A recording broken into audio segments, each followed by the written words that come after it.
계속 강의 진행할게요. 18강 7절인데요. 감히 우리 소득세의 최고 하이라이트라고 얘기해도 과언이 아니겠습니다. 이 7절하고 이따 배우실 9절 양도소득세가 이제 하이라이트죠. 근데 7절은 안타깝게도 말 문제보다는 계산 문제가 많이 나올 수 있는 토픽이어서요. 이 말문제세법에서는 그렇게 목적 적합하지 않지만 여기서 계산 문제 나온다고 포기할 수는 없으니까요. 간단하게 꼭 중요한 건 다 설명을 드리겠습니다. 7.1의 산출세계 계산에 1점의 일반적인 경우는 1절에서 전수를 했다고 되어 있는데 실은 책에서는 전수를 했고 강의에서는 전수를 안 했어요. 너무 기본이니까. 왜? 1200까지는 6%고 4600까지는 15% 그거거든요. 2점의 세액계산 특례 보시면 양가로 1번에 금융소득에 대한 세액계산 특례인데요. 반가로 2번에 종합소득되는 금융소득이 2천만원 이하이면 썰렁해서 시험에 안 나올 확률이 크고요. 반가로 1번 종합과세되는 금융소득이 2천만원 초과가 아마 문제에 나오겠죠. 나와도. 보면 일반 산출세액은 2천만원까지는 14%, 그 다음에 2천만원을 초과하는 것은 기본티인데 이것도 올해 개정이 있었습니다. 코표시 1번 가보시면 혹시나 요 안에 2천만원 안쪽에 고배당 기업 주식의 배당소득이 있으면 걔는 9%를 적용하는 걸로 개정이 됐고요. 만약에 계산 문제가 올해 나온다면 원래 관행상 우리 세법 개정된 게 회계사 1차는 개정된 다음까지 시간이 얼마 안 남아서 계산 문제가 거의 안 나오는 게 관행인데요. 올해는 충분히 이게 계산 문제 나올 수 있으니까 잘 정리하시도록 하고요. 양가로 이번에 비교 산출세액이라고 해서 우리 2천만원까지만 14%를 곱해보는 게 아니라 모든 금융소득을 밖으로 빼서 다 14%를 곱합니다. 가 아니라 14% 가로 열고 비영업대금의 이익이 있으면 25%, 금방 배운 것처럼 고배당 기업 배당소득이 있으면 9%를 곱하고 더하기 기업과 니은이 있는데요. 우리 웬만한 문제는 그냥 기억으로 끝납니다. 출당공동사업자 배당소득하고 다른 종합소득 그냥 다 있는 거에서 소득공제 뺀 다음에 기본티를 곱해야 하고요. 혹시나 출자공동사업자 배당소득이 정말 문제에 나왔다면 또 니은은 얘만 밖으로 꺼내가지고 또 얘만 다시 한번 14%를 곱하는 게 니은의 취지입니다. 아마 대부분 시험 문제는 그냥 기억에서 끝날 확률이 큽니다. 자, 그리고 우리 반가로 2번은 그냥 안 보기로 했고요. 80페이지의 양가로 이번에 부동산 매매업자에 대한 세액계산 특례입니다. 이거는 1차 토픽은 아닌 것 같지만 아주 간단하게 소개할게요. 어느 날 공부 끝나고 집에 가니까 아버지가 울상을 짓고 있어요. 아버지 왜 그러세요? 오늘 땅을 팔았는데 아버지 땅 있었어요? 그냥 용돈 좀 더 주지. 이놈아 속도 모르는 소리 하지 마라. 그 땅이 미등기 땅이었다. 미등기 토지? 갑자기 얼굴이 사색이 되는 거죠. 왜냐면 미등기 토지는 양도소득세에서 세율이 높은 거는 기억이 나는데 그 세율이 몇 프로인지 역시나 기억이 안 나서 사색이 되는 거죠. 아빠 미등기 토지는 내가 세율이 높은 걸로 알고 있는데 높은 걸로만 알고 있으면 안 되고 몇 프로냐. 아빠 내가 합격생은 아니잖아. 이놈아 70%다 임마. 아빠인 내가 알겠다. 아빠는 알겠지. 왜냐면 아빠 재산이니까. 그래서 이게 미등기는 무려 70%예요. 그래서 아버지가 이번에 10억에 산 미등기 토지를 15억에 팔았는데 양도차익이 대략 한 5억이 나왔는데 이거에 70% 세금 내려니까 손이 떨리는 거죠. 벌벌벌. 그래서 아들아 내가 어떻게 하면 되겠냐. 아버지한테 뭐라고 하면 돼요? 아버지 나는 준비생이라니까요 라고 하지 말고 이걸 딱 제안해 주는 거죠. 아빠 그러지 말고 빨리 내 손 잡고 가서 관할 세무서에 가서 사업자 내자. 그게 무슨 말이냐 아들아. 아빠가 지금 사업자를 내버리면 이제는 양소세 과세됩니까? 아니면 사업소득세 과세됩니까? 뭔 소린지 알겠어요? 이제 사업소득세에 부동산 매매업자가 됩니다. 그러면 부동산 매매업자 사업소득은요. 미등기 같은 거 따지지 않고 기껏해야 최고세율 몇 프로 나오죠? 기껏해야 38%가 나옵니다. 그러니까 미등기 70%보다는 요 38%가 더 나을 거 아닙니까? 자, 이런 식으로 장난을 칠까봐 국세청은 부동산 매매업자 즉 사업소득자로 신고하고 지금 토지 건물에 대한 세금을 신고한 사람을 다시 원위치로 뭐로 한번 가정해본다? 양소세로 한번 가정해보고 사업소득세로 신고한 대로 세금 구해보고요. 혹시 너 장난친 거 아니냐? 양소세로 가정하고 세금을 구해보겠다. 두 개를 다 구해봐서 둘 중에 큰 거를 과세하겠다는 게 이 규정의 취지인데요. 여러분 정말로 실무에서 그러면 부동산 매매업자들은 사업소득으로 신고할 때마다 귀찮게 사업소득 가정하는 거랑 양도소득 가정하는 거랑 두 개 다 구해서 큰 걸로 세금을 구해봅니까? 아니죠. 어떤 사람은 이런 장난을 치겠어요? 죄송합니다. 어떤 사람은 장난치냐면 70%짜리 미등기 토지 같은 걸 팔아가지고 혹시나 양소세에서 거짓말로 부동산 매매업자로 갈아탔을까봐만 이거를 구할 거 아닙니까? 그런 의미에서 반가로 이번에 대상을 보시면 비사업용 토지나 미등기 자산으로 만약에 이 사람이 양소세에서 그대로 신고했으면 적어도 한 50% 넘어가는 사람들만 이쪽으로 장난치지 않았을까라고 해서 요거에 대해서만 우리는 이거를 세액계산 특례로 두 개를 비교해 봅니다. 박스 보시면 종합소득 산출세액은 맥시멈 1번과 2번 중 큰 금액인데 1번은 한마디로 너가 지금 신고하고 있는 대로 사업소득자를 가정해서 한번 세금을 구해보겠다. 2번은 너 혹시 양도소득자인데 지금 장난친 거 아니야? 즉 네가 가지고 있는 모두 종합소득과세표 중에서 지금 그 부동산 소득만 밖으로 빼보겠다. 그래서 남은 거는 기본티 곱하고 밖으로 빠진 파란색에다가는 너 혹시 양도소득이 아닌가 가정해서 마치 양도소득처럼 장기보유 특별공제도 빼주고 양도소득 기본공제도 빼준 다음에 양도세를 곱해보겠다라는 게 이 규정의 취지입니다. 별로 어려운 거, 아니 어려운 거긴 하죠. 생소하죠. 생소한 거 어려운 게 아니라 생소한 거긴 하지만 아무래도 1차 토픽은 아닌 것 같으니까 간단하게 정리하면 되고요. 7.2의 세액감면은 뭐 시험에 안 나온다고 생각하시면 됩니다. 요거 하나만 아시면 되는데 종합소득금액분의 감면소득금액 분으로 해서 분자분의 분모를 분모분의 분자를 안 분하고 있습니다. 참고로 그 칠판막에 있는 것처럼 우리 법인세에도 세액감면 나오는데 그것도 그냥 시험에 안 나온다고 믿으면 돼요. 세액 공제가 시험에 나오지 세액 감면은 시험에 안 나온다고 생각하시면 되는데 그거는 과표분의 과표를 안 분하는데 우리 개인소득세는 소득분의 소득으로 안분을 하고 있습니다. 7.3의 세액공제인데요. 여기에 중요한 게 다 몰려있죠.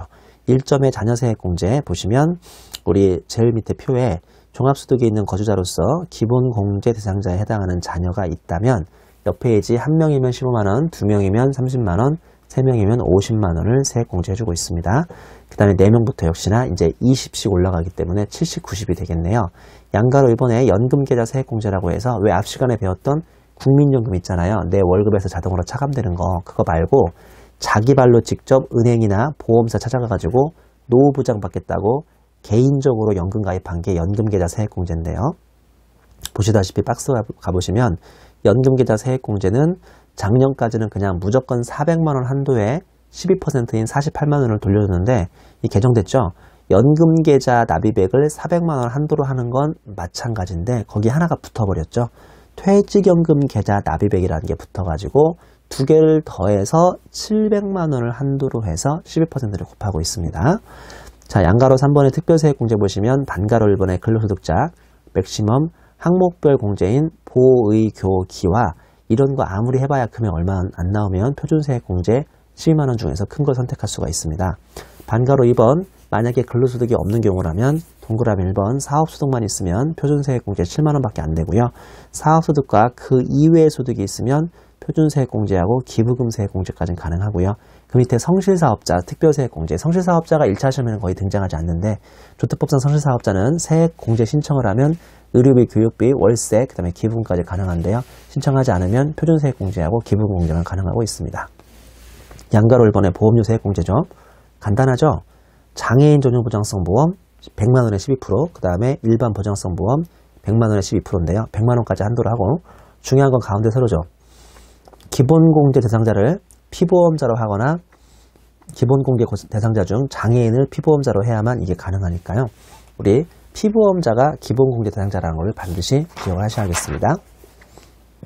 넘겨보시면 반가로 이번에 의료비 세액공제인데요. 이거는 나이 및 소득에 제한이 없습니다. 일반 의료비하고 특정 의료비로 나눠야 하는데 올해 꽃표시 1번에 특정 의료비에 난임수술비, 즉 임신이 안 돼가지고 계속 뭐 수술하시는 분들이 있거든요. 아니면 체외 수정시술비 포함인데요. 이게 참 가슴 아픈 거고 금액도 크다고 알고 있어요. 이게 2015년부터 드디어 이제 특정 의료비에 들어가고 있습니다. 다시 특정 의료비 올라가니까 가로 내용에 3명이죠. 본인, 장애인, 65세 이상인자 이 사람들이 아픈 걸 특정 의료비라고 하는데 올해부터는 난임수술비가 들어가 있다는 거. 표로 올라가서 다시 가운데 서려볼까요? 진찰, 진료, 질병 예방 같은 거 되고요. 가로 열고 당연히 치과 되고요. 한의원 되고 조산원까지 되는데 산후조리원은 일반적으로 안 되고 외국 병원도 일반적으로 안 됩니다. 동그라미 2번에 치료 목적의 의약품인데 한약 포함하고요. 건강 증진용 보약, 즉 몸 좋아지는 보약은 안 들어갑니다. 3번에 장애인 보장구 의료기기 구입은 곶감으로 임차까지 다 포함되고요. 시력보정용 안경 콘택트 렌즈라고 해서 한 사람당 50만원 가능하고요.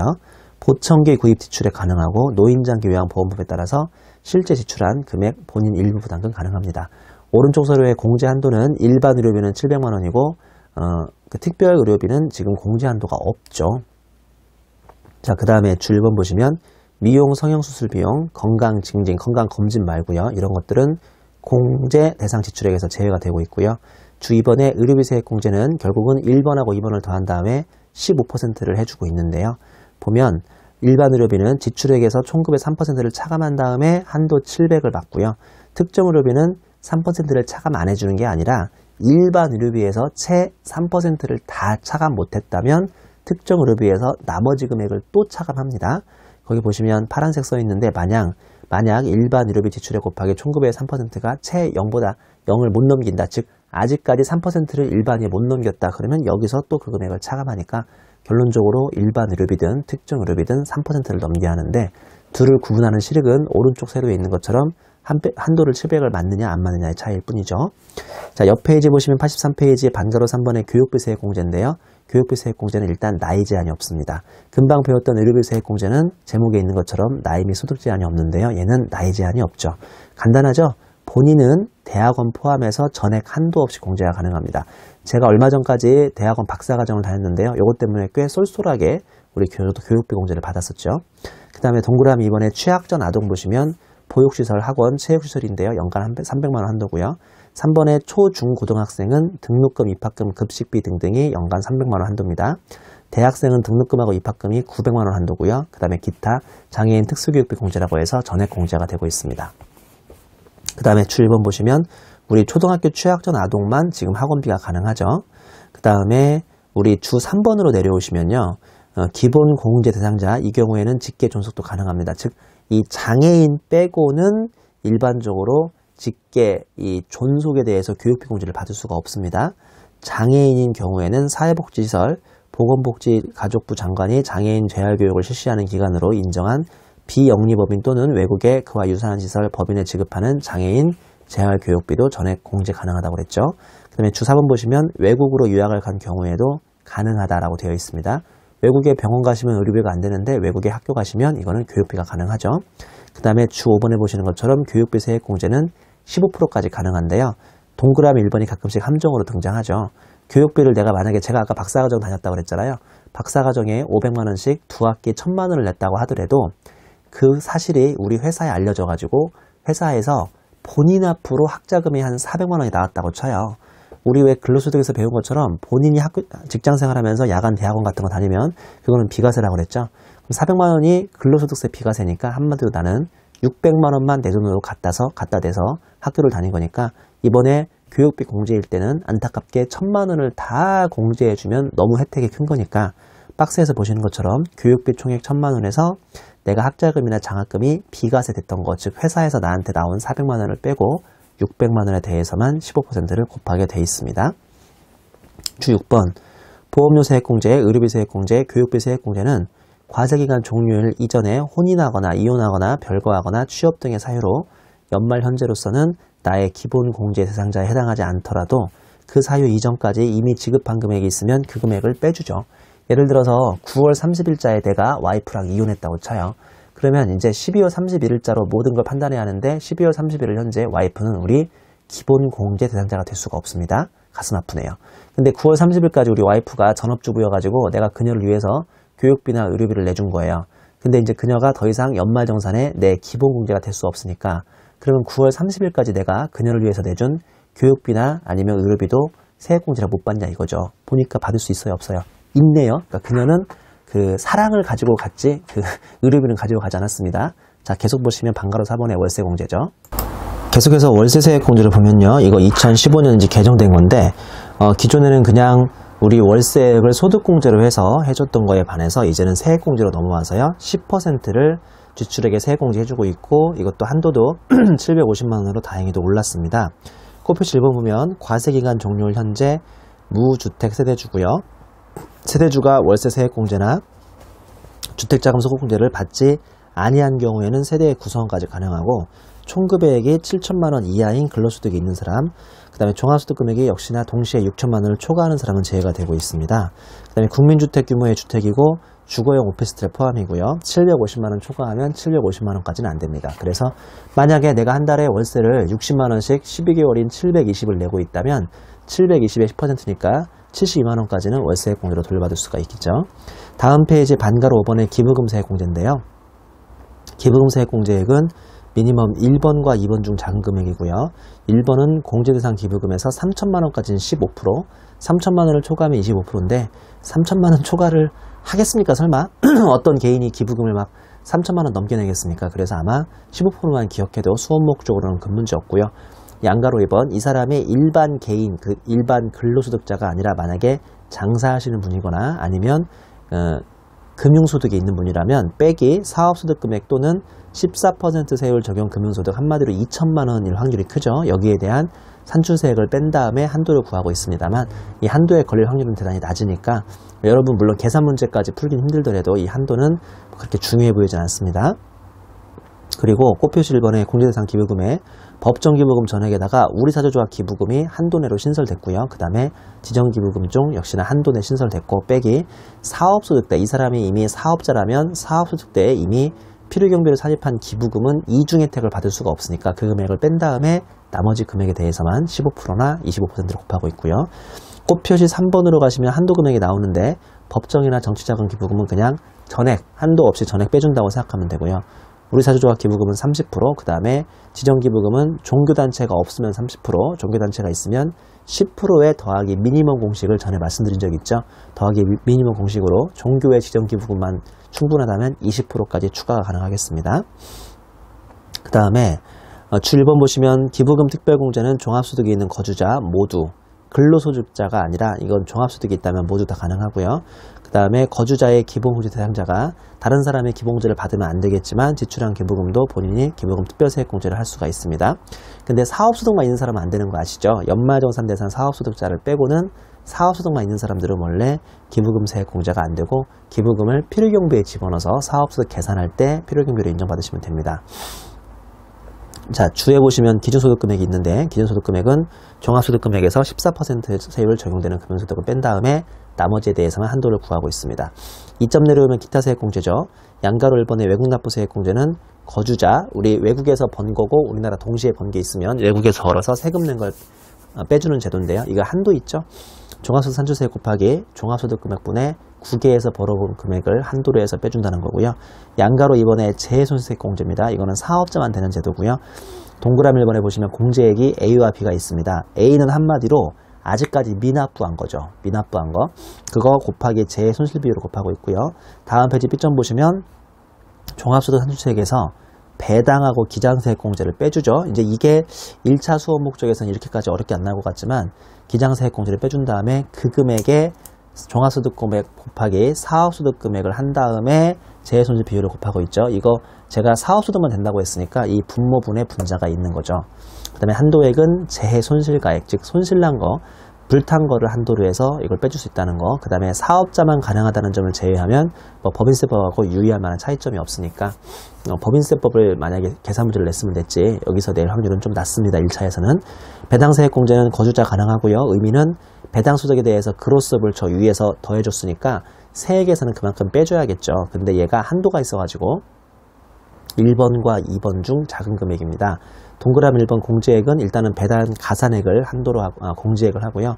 한도액이 종합소득 산출세액이 비교 산출세액보다 커야만 한도가 나오죠. 그러니까 왜 우리 맥시멈 기준에 의해서 이번 챕터 시작하자마자 맥시멈 기준에 의해서 일반하고 비교를 비교하라고 그랬잖아요. 근데 일반하고 비교를 비교했는데 비교가 더 커버리는 회사가 많이 있거든요. 그러면 여기서는 똑같은 금액에서 똑같은 금액을 빼란 소리니까 결론적으로 동그라미 2번이 그러면 한도가 빵이 나오고요. 일반이 어떻게 보다 비교보다 조금만 크다면 그 사람들은 한도가 조금이라도 잡히는 거죠. 그러니까 결론적으로 동그라미 2번의 한도액은 아까 배웠던 이번 7절의 제일 앞에 있는 비교가세에서 일반 금액보다 비교 금액이 커야만 한도가 나오고요. 거꾸로 일반 금액보다 비교 금액이 커버리면 이거는 그냥 0이어서 한도가 안 나옵니다. 양가로 4번에 근로소득 세액공제인데요. 보다시피 상용근로자하고 일용근로자라고 구분하고 있죠. 상용근로자는 보시는 것처럼 50만원까지는 55%, 50만원을 초과하면 초과액의 30%를 해주고 있습니다. 거기에 비해서 일용근로자는 그냥 55%를 단순하게 해주고 있죠.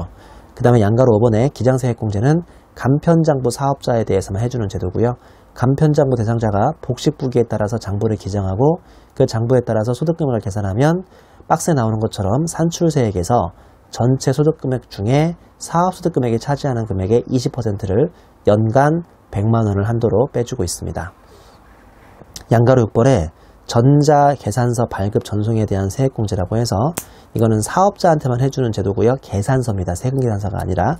내용을 보시면 개인사업자가 전자세금계산서를 발급하고 발급 명세를 국세청장에게 전송하는 경우 18년 12월 31일까지 발급분에 대해서 세액공제를 적용해 주고요. 건당 200원씩 연간 한도 100만원.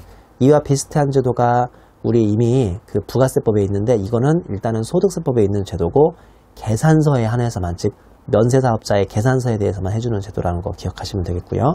곱표시 1번의 근로소득 세액공제는 한도가 이제 세 그룹으로 나눠져 있는데 가장 일반적인 5,500까지는 66만원 한도, 5,500에서 7,000부터는 아주 한도 공식이 복잡하게 되어 있는데 쉽게 얘기해서 63만원에서 66만원이라고 생각하시면 되고요.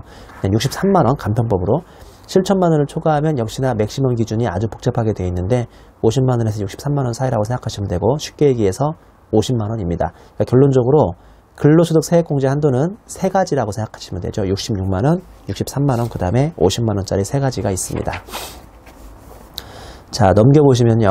우리 그 외에 참고에 조특법상 세액공제가 있는데 전자신고 세액공제 2만원 해주죠. 내년 5월달에 2만원 해주는 거. 정치자금 세액공제는 1번에 10만원까지는 그냥 기부금을 세액공제로 전액 다 돌려주게 되어 있고요. 10만원을 초과하면 아까 배운 것처럼 기부금에 계산을 해가지고 우리 3천만원까지는 15%, 3천만원 초과하면 25%를 해주고 있습니다. 그 다음에 양가로 3번에 성실신고 확인 비용에 대한 세액공제라고 해서 이 개인사업자 중에서 매출액이 막 20억 넘어가거나 업종에 따라서 20억, 10억, 5억을 넘어가는 꽤 큰 규모의 개인사업자들은 매출을 누락하거나 그럴 유인이 있으니까 성실신고라고 해서 거래하는 회계사나 세무사가 이 사람은 성실하게 신고했다는 도장 한 장을 찍어주게 돼 있죠. 그러면 아무래도 회계사, 세무사도 좀 이 성실신고 대상자들한테는 좀 꼼꼼하게 봐가지고 매출 누락이나 탈세를 없앨 확률이 크니까 대신에 이렇게 하면 회계사, 세무사가 도장을 찍어주고 그만큼 자기의 책임 부담이 올라가니까요. 보통 기장료를 올려버리게 되어 있습니다. 저도 지금 그런 사업자 하나 있어요. 매출액이 얼마 이상 넘어가지고 성실사업자가 되면 제가 성실하게 신고했다는 거 도장 찍어주거든요. 그러면 위험해요. 별로 좋을 거 없으니까 기장료를 올려버린단 말이죠. 그러면 그 성실사업자한테 결국은 기장료 부담이 있으니까 그 기장료 금액에 보다시피 60%까지 연간 한도 100만원 한도로 올려주고 있습니다. 이 기장세액공제라고 해서요. 성실신고 확인 비용에 대한 세액공제가 약 60%까지 연간 한도 100만원에 있습니다. 챕터 7.4의 개인사업자의 최저한세는 지금까지 거의 시험에 나온 적이 없는데요. 우리 법인사업자에 비해서 제일 끝에 산출세 곱하고 35%나 45%를 곱한다는 것만 약간 차이가 있습니다. 우리 89페이지의 1번 문제부터 풀어보죠. 1번 문제.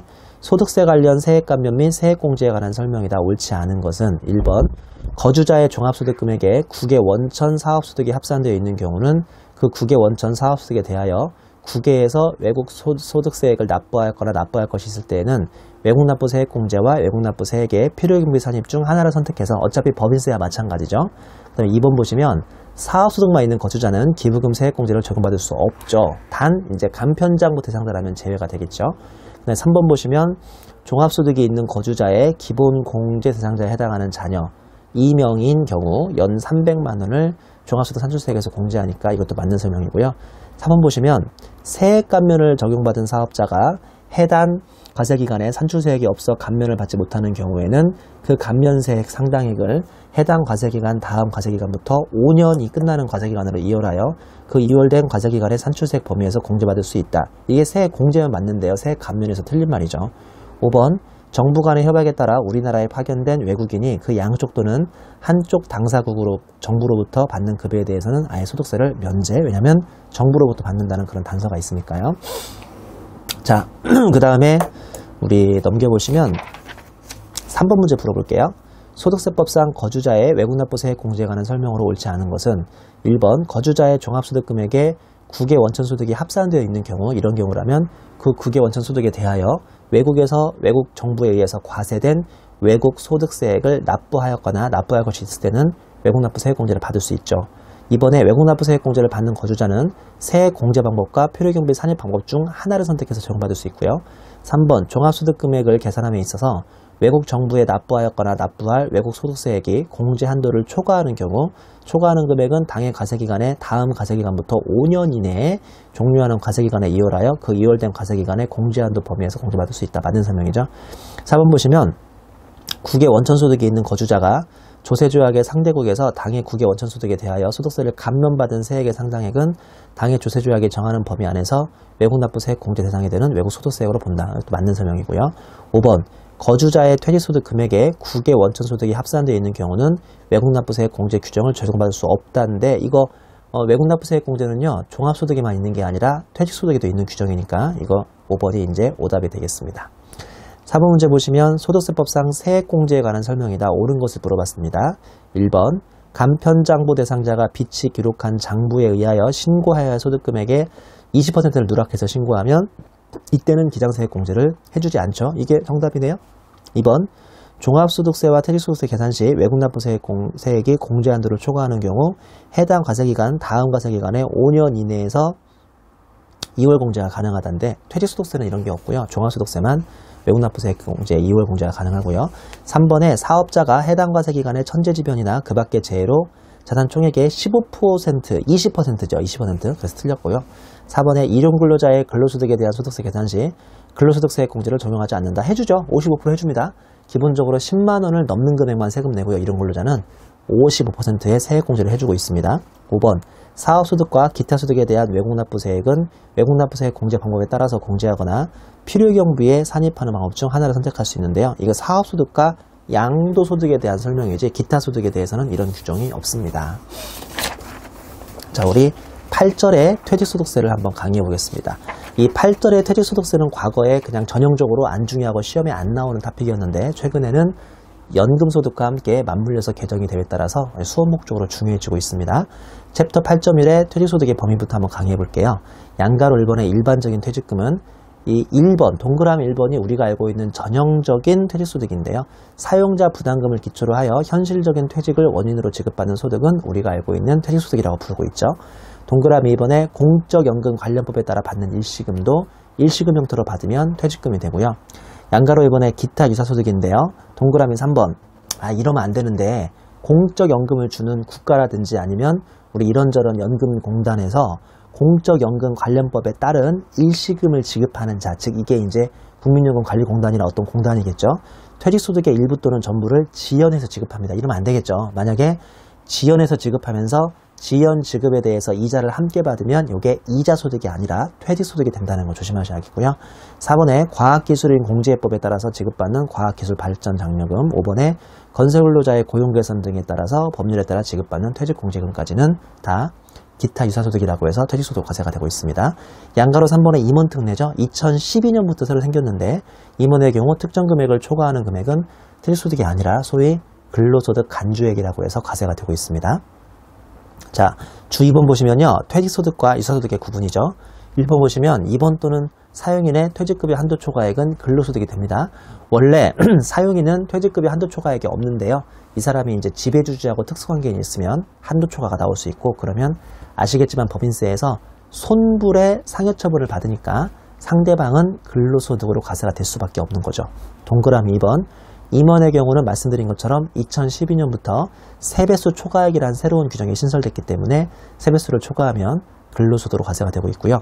동그라미 3번은 우리 법인세부터 배워왔는데 현실적으로 퇴직도 하지 않은 사람한테 퇴직급여를 주면 업무무관 가질금이 잡히는 지름길이 되는 거죠. 우리 주 3번을 보면 임원의 퇴직급여 2011년 말에 퇴직했다고 가정하는 경우의 금액은 빼고 그 다음에 공적연금 일시금은 빼고요. 왜냐하면 이 규정이 2012년에 처음 들어오면서 너무 기존에 오래 근무했던 사장님들한테 가혹하다는 그런 평이 있어가지고 2012년 이후 쌓이는 퇴직금만 한도를 계산하기로 했기 때문에 2011년에 퇴직했다고 가정하는 금액은 빼고 나머지 금액만 한도 계산하시는 거예요. 자, 중 다음 금액을 초과하면 이는 근로소득으로 보는데요. 이거 임원한테만 있는 규정이니까 우리 같은 사용인은 관계없고요. 박스 보시면 퇴직 전 3년 동안 총급여액의 연평균 환산액을 곱하기 10분의 1 합니다.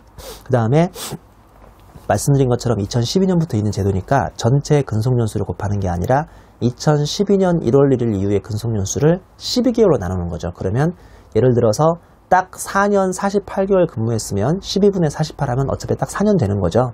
이거는 그러니까 소수점으로 좀 깔끔하지 않게 떨어질 수도 있고, 아니면 딱 1년 단위로 채워서 퇴사하시는 분들은 1년 곱하기 2년 곱하기 3년 곱하기 4년 곱하기 5년으로 딱 연도가 나올 수도 있어요. 곱하기 3배수를 곱하고 있습니다. 우리 옆 페이지에 제가 사례화를 만들어 와가지고요.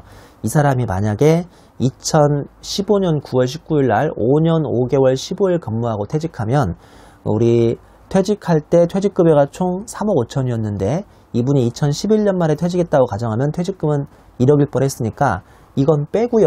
2억 5천에 대해서만 이제 한도를 초과했는지 여부를 따지면 되는 거잖아요. 그래서 해답 보시면 동그라미 1번에 이분의 2012년 이후 퇴직소득 한도는 보다시피 문제 조건에서 퇴직하기 전 3년 동안 총급여의 연평균 환산액이 1억 2천이라고 깔끔하게 줬으니까요. 1억 2천 곱하기 10% 한 다음에 이분이 12년부터 보세요. 12년, 13년, 14년, 15년 9월까지 다녔으니까요. 3과 12분의 9를 한 다음에 세배수 곱하면 1억 3,500인데 안타깝게도 2012년 이후에 2억 5천을 받아버렸으니까 한도 초과가 동그라미 2번에 있는 것처럼 1억 1,500만 원이 한도 초과로 이 금액은 근로로 간다, 퇴직으로 간다? 이 금액은 근로로 간다. 그래서 동그라미 3번은 결국은 퇴직소득으로 잡히는 것은 3억 5천 중에서 한도 초과인 1억 1,500을 뺀 2억 3,500만 이제 퇴직소득으로 잡히고, 요거 가지고 숫자를 계산해야 합니다. 이게 2012년에 개정될 때 사회적으로 엄청 센세이션을 일으켰고요. 개정되자마자 말씀드린 것처럼 계산 문제가 개정세법에서 회계사 1차에서 안 나온다니까요. 그의 세무사 1차 시험에서 이게 나온 적이 있었죠. 이거는 언제든지 다시 출제 가능성이 있으니까, 물론 계산 문제긴 하지만요. 잘 이 로직을 판단하셔야겠고요. 주 4번에 퇴직 판정의 특례, 양가로 1번 퇴직으로 보지 않는 경우죠. 다음 중 어느 하나에 해당하는 사유가 발생했지만 퇴직급여를 돈으로 안 받는다면 퇴직으로 보지 않는데요. 동그라미 1번, 우리 왜 법인세에서 종업원이 임원으로 승진하면 현실적인 퇴직으로 봐서 퇴직금을 줄 수 있다고 배웠는데요. 오늘은 돈을 안 준다면 퇴직으로 보지 않는다는 소리고요. 동그라미 2번에 합병, 분할 등 조직 변경, 사업 양도 또는 직 간접으로 출자 관계에 있는 법인으로의 전출입, 근데 퇴직금을 안 줬다면 이것도 퇴직으로 안 본다는 소리고요. 동그라미 3번에 법인의 상근 임원이 비상근 임원이 되면 이것도 현실적인 퇴직 사유를 볼 수 있으나 퇴직금을 안 준다면 퇴직으로 보지 않는다는 소리입니다. 양가로 2번에 퇴직소득 중간지급이죠. 보면 계속 근로기간 중에 다음에 어느 하나에 해당하는 사유로 퇴직급여를 미리 지급받은 경우 가로 열고 임원인 근로소득자 포함이라고 되어 있고요. 그 지급받은 날에 퇴직한 것으로 본다고 되어 있습니다. 동그라미 1번, 우리 근로자 퇴직급여 보장법 시행령에 따른 퇴직금 중간노산을 받아버리면 이거 퇴직한 걸로 보고요. 동그라미 2번, 법인의 임원이 향후 퇴직급여를 지급받지 않는 조건으로 이제 연봉제로 전환하면 이건 2016년에 폐지되긴 하지만 아직까지는 퇴직소득으로 그냥 본 걸로 볼 수 있고요. 그 다음에 3번 보시면 근로자 퇴직급여 보장법 38조에 따라서 퇴직연금제도가 폐지되는 경우도 그냥 퇴직금을 준 걸로 봅니다. 즉 양가로 1번하고 양가로 2번은 서로 반대말 정도의 개념이라고 생각하시면 큰 문제 없겠습니다. 8.2의 비과세 근로소득은 이것도 어차피 비과세 퇴직소득은 근로소득의 연장선이니까 그냥 제가 근로소득 규정을 준용하라고 했죠. 8.3의 퇴직소득의 계산구조, 이것도 2013년에 한번 크게 바뀐 적이 있습니다. 보면 퇴직소득 금액에서 퇴직소득 공제를 빼줍니다. 정률공제 40% 빼주거나 근속연수 공제를 5년까지 30만원, 10년까지 50만원, 20년까지 80만원, 20년 초과하면 120만원을 빼주죠. 그러면 퇴직소득 과세표준 나오고요. 곱하기 기본세율 하면 퇴직소득 산출세액이 나온 다음에 외국납부세액 공제 빼주는데 거기 보시는 것처럼 2월 공제 안 되고요. 그 다음에 필요경부에 산입하는 방식도 안 되고 있습니다. 퇴직소득 결정세액 나오고요. 거기서 기납부세액이라고 해서 퇴직하던 날 이미 세금 좀 낸 거를 뺀 다음에 나머지 금액만 퇴직소득 차감납부세액을 계산하고 있습니다. 주 1번에 양가로 1번 정률공제 이미 설명했죠. 40%까지. 양가로 2번의 근속연수 공제는 화살표에 이거 내용 중요하죠. 다른 대로 1년 미만인 경우도 얘는 무조건 올림으로 1년을 해주고 있습니다. 그리고 1년에 2번 퇴직하는 사람은 한 번만 빼주고 있고요. 이 표는 주니까 굳이 외울 필요 없지 않나 싶어요. 그 다음에 꽃표시 보시면 근속연수 공제는 한도가 없습니다. 그 다음에 1년 미만도 1년으로 보라고 되어 있네요. 자, 주 2번에 보시면 연분연수법인데요. 우리 퇴직소득 산출세액은 과세표준을 연분, 근속연수로 나눠가지고 과표를 줄여주고 다시 제일 끝에 아까 나눴으니까 근속연수로 곱하고 있죠. 이거를 연분, 연승이라고 하는데 2013년부터 근속연수로 나누기 전에 국세청이 지들 마음대로 가상으로 5배를 곱해버리고 있고요. 그 끝에 미안하다고 다시 5분의 1로 나누고 있습니다. 2012년까지는 안 그랬어요. 자, 이 박스에서 2012년까지는 5 곱하는 거랑 5분의 1 곱하는 걸 날려버리면 되는데요. 2013년부터는 갑자기 5배를 곱하고 5분의 1로 나누고 있습니다. 혹시 왜 그런지 아세요? 취지까지 아시면 좋은데 왜 우리 연금소득에서요. 내가 앞으로 계속 퇴직할 때마다 퇴직금을 받기로 했어요? 아니면 과세 이연시키기로 했어요? 과세 이연시키기로 했죠? 그걸 언제 받기로 했죠? 55세가 지나서 내가 진짜 정년퇴직하는 날 받기로 했는데 그것도 한 번에 받기로 했습니까? 나눠서 받기로 했습니까? 둘 다 가능한데 나눠서 받으면 연금수령이라고 해서 세율이 상당히 낮아지는 편인데요.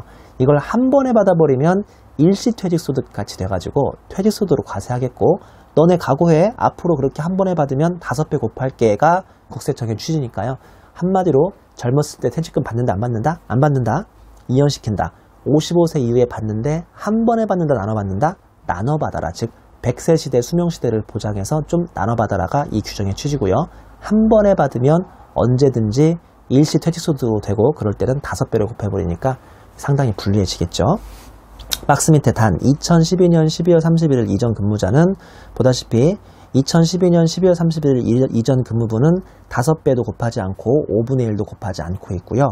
동그라미 이번에 2013년 이후 근무분만 전체가표에서 금방 그 A가표를 뺀 다음에 5배 규정을 적용하고 있다고 되어 있죠.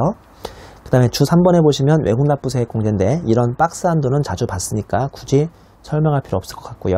그 다음에 주 4번에 보시면 중간 정산을 한 자가 나중에 정말 최종 퇴직을 할 때 퇴직소득세는 당연히 정산하게 되어 있습니다. 중간 정산할 때는 그냥 정확히 퇴직소득세를 빼는 게 아니라 그때까지의 그냥 가정을 그때까지 근무했다는 가정으로 퇴직소득세를 빼주기 때문에 나중에 이 사람이 진짜 퇴직하면 총 20년, 30년 근무한 것을 정확히 숫자를 구한 다음에 십몇 년 전에 중간정산 받아간 걸 차감해서 그 차액만 정확히 세금을 결정받으시면 되겠습니다. 95페이지 8.4의 퇴직소득의 수입식이죠. 원칙은 현실적인 퇴직일, 현금주의가 아니라 퇴직주의죠. 예외 보시면 현금주의가 있는데 국민연금법에 따라서 받는 일시금이거나 건설근로자의 고용 개선에 관한 법률에 따라 지급받는 퇴직공제금은 우리가 현금주의로 갈 수도 있겠습니다. 자, 8.5의 퇴직소득의 과세 방법인데요. 양가로 1번은 퇴직소득 지급자 주는 회사 입장이고요. 양가로 2번은 퇴직하는 우리 근로자 입장인데 근로자 입장이 일단 쉬우니까 양가로 2번부터 보자면 이거는 종합소득에 합산하지 않고 별도로 분류과세하는 걸 알고 계시죠? 퇴직하고 양도소득은 분류과세잖아요. 화살표 보면 차기 5월에 확정신고 의무가 있습니다. 다만 퇴직소득에 대해서 원천징수 규정에 의해서 소득세를 이미 납부한 사람은 굳이 확정신고하지 않아도 됩니다. 이 화살표 내용에 확정신고 의무를 굳이 없다는 게 우리나라 대부분 퇴직자들이죠. 내가 5월이든 6월이든 7월에 퇴직하면 근무하던 회사에서 마지막으로 퇴직소득세를 대신에 신고해주고 원천징수로 마감이 되기 때문에 굳이 내년 5월 달에 확정신고를 하지 않는 게 대다수 우리 국민들의 이제 일반적인 그냥 관행이라고 생각하시면 되겠습니다. 양가로 1번의 퇴직소득 지급자인데요. 이건 회사 입장이죠. 동그라미 1번 원칙은 퇴직소득을 지급할 때 당연히 퇴직소득세를 원천징수해서 국세청에 내야 하는데요. 동그라미 2번 제가 과세 이연이라고 몇 번 얘기했죠. 요새는 직접 직원들한테 퇴직자한테 돈을 줘버리지 않고 퇴직자의 그 은행 통장이나 그런 곳에 다 넣어주게 돼 있죠. 개인형 퇴직연금이라는 이런 계좌가 있는데 여기다 넣어주면 이 사람이 직장생활 진짜 그만두는 날에 돈을 가져갈 테니까 그때까지 퇴직소득세의 과세가 이연되고 있죠. 내용을 보시면 거주자의 퇴직소득이 다음에 어느 하나에 해당하는 경우에는 해당 퇴직소득에 대한 소득세를 연금 외, 즉 일시수령 등으로 한 번에 받기 전까지는 원천징수를 하지 않는다고 되어 있는데 첫 번째 땡마크에 퇴직을 현재 연금계좌에 있거나 연금계좌로 지급되죠. 말씀드린 것처럼 그 연금 계좌 쪽으로 바로 넣어버리는 거예요. 현금으로 주는 게 아니라. 그 다음 땡마크 내가 실제로 현금으로 받았어도 60일 이내에 내 발로 찾아가가지고 그 계좌에 집어넣으면 지금 당장은 세금을 내지 않습니다. 현실적으로 이 두 번째 땡마크는 거의 없다고 보시면 됩니다. 누가 나한테 준 퇴직금을 다시 은행에 찾아가지고 또 집어넣습니까? 이런 계좌에 60몇 살까지 묶여 있어야 한다는데 그래서 이 두 번째 땡마크는 자주 발생하진 않습니다. 동그라미 3번의 퇴직소득세 정산인데요. 예를 들어서 연도 중 A, B사를 2번을 대사한 거죠. 그러면 퇴직자가 퇴직소득을 지급받을 때 이미 지급받은 다음에 퇴직소득에 대한 원천징수 영수증을 원천징수 의무자에게 제출한다면 원천징수 의무자는 퇴직자에게 이미 지급된 퇴직소득과 자기가 이번에 지급하는 퇴직소득을 합산해서 다시 정확히 정산해야 한다는 건데요. 첫 번째 땡마크에 해당 과세기간에 이미 지급받은 퇴직소득이 있거나 아니면 두 번째 땡마크에 근로제공을 위하여 사용자와 체결하는 계약으로서 사용자가 같은 하나의 계약에 의해서 퇴직소득을 지급받았으면 이럴 때도 정산을 해주게 되어 있고요. 우리 뒤에 나오는 문제 좀 1번, 2번만 풀어보겠습니다. 1번 보시면 소득세법상 거주자의 퇴직소득에 관한 설명이다. 옳지 않은 것을 물어봤네요. 1번 퇴직소득의 수입 시기는 퇴직한 날로 하되 국민연금법에 따른 일시금의 경우에는 소득을 지급받는 날로 한다. 이게 맞는 설명이네요.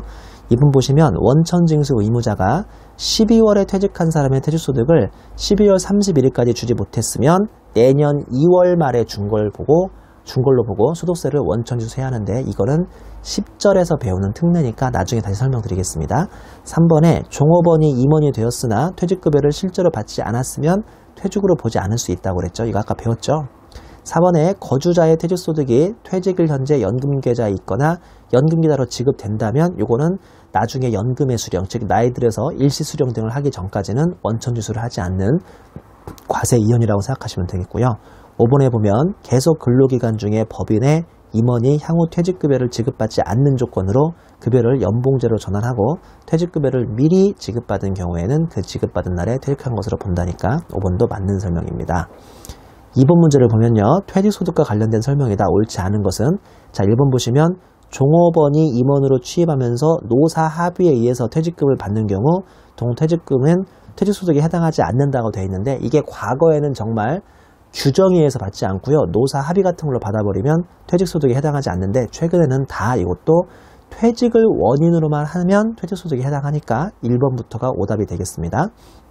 2번 보시면 주 A가 12월에 퇴직한 갑의 퇴직급여를 다음 연도 2월 말까지 지급하지 않으면 2월 말에 지급한 걸로 본다. 1번에 있었던 문제랑 비슷한 내용이죠. 3번 사용자 부담감을 기초로 하여 현실적인 퇴직을 원인으로 지급받은 것은 퇴직소득에 포함한다. 이게 전형적인 퇴직소득의 정의고요. 4번 법인의 상근임원이 비상근임원이 되었으나 퇴직급여를 실제로 받지 아니한 경우에는 퇴직으로 보지 않을 수도 있다. 이것도 다 맞는 설명이죠. 5번에 퇴직소득에 대한 총수익금액의 수입시기는 원칙적으로 퇴직한 날, 이 나중에 퇴직금 받는 날이 아니라 우리 근로소득도 제가 말씀드린 것처럼 근로주의라고 한 것처럼 퇴직소득도 현금주의가 아니라 퇴직주의라고 생각하시면 되겠네요. 자, 여기까지 해서 퇴직소득세 문제를 마치고요. 또 계속 양도소득세로 진행을 하겠습니다. 수고하셨습니다.